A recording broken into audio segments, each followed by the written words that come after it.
What if I told you there was a king whose very existence was a tragic riddle? A man so burdened by his own body that he could barely express himself? Meet Charles II of Spain, a monarch whose life was shrouded in whispers and speculation, leaving his subjects convinced he was cursed. Known as El Hizadu, the Bewitched one, Charles became a living testament to the consequences of a royal lineage obsessed with purity. The truth behind his afflictions was not rooted in curses, but in generations of inbreeding that culminated in a king whose struggles pushed the limits of human resilience. Imagine the shock of foreign dignitaries meeting Charles II for the first time. Here was the ruler of one of the most powerful empires in history, yet he could barely form coherent words. His jaw, grotesquely deformed and perpetually ajar, rendered his speech nearly unintelligible. This wasn't a mere twist of fate. It was the horrifying culmination of 2 centuries of Habsburg obsession with maintaining a pure bloodline. Marriages among cousins, uncles, and nieces created a genetic catastrophe,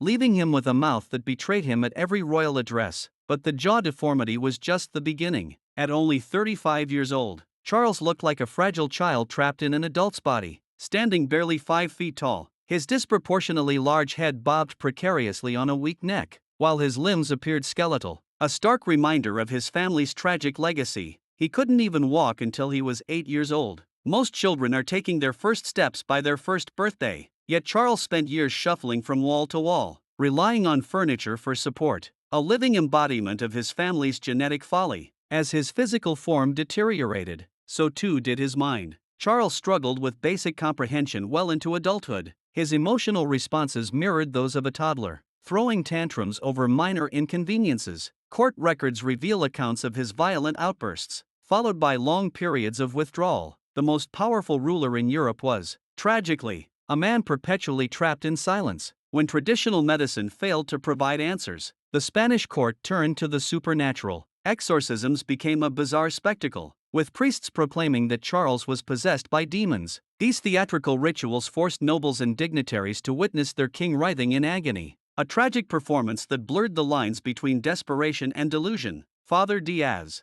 the chief exorcist, insisted that multiple evil spirits inhabited Charles, and the ceremonies, filled with holy water and Latin incantations, exposed a court unwilling to confront the grim reality that their king's affliction stemmed from a catastrophic genetic legacy. Charles II finally succumbed to his ailments at the age of 38, leading to an autopsy that would send shockwaves through Europe. The findings were so disturbing that they were initially suppressed. Deemed too horrific for public consumption, doctors discovered a heart the size of a walnut, lungs filled with rotting tissue, and reproductive organs so underdeveloped they raised eyebrows across the continent. This grotesque revelation confirmed the haunting whispers of his life. Charles wasn't just cursed, he was the tragic culmination of genetic horrors. In the end, Charles II of Spain became a symbol of the dire consequences of royal obsession with purity. His life serves as a haunting reminder that sometimes the greatest enemy of power isn't rebellion or invasion, but the very biology that defines us. If you found this tragic tale of royal misfortune captivating, hit that like button,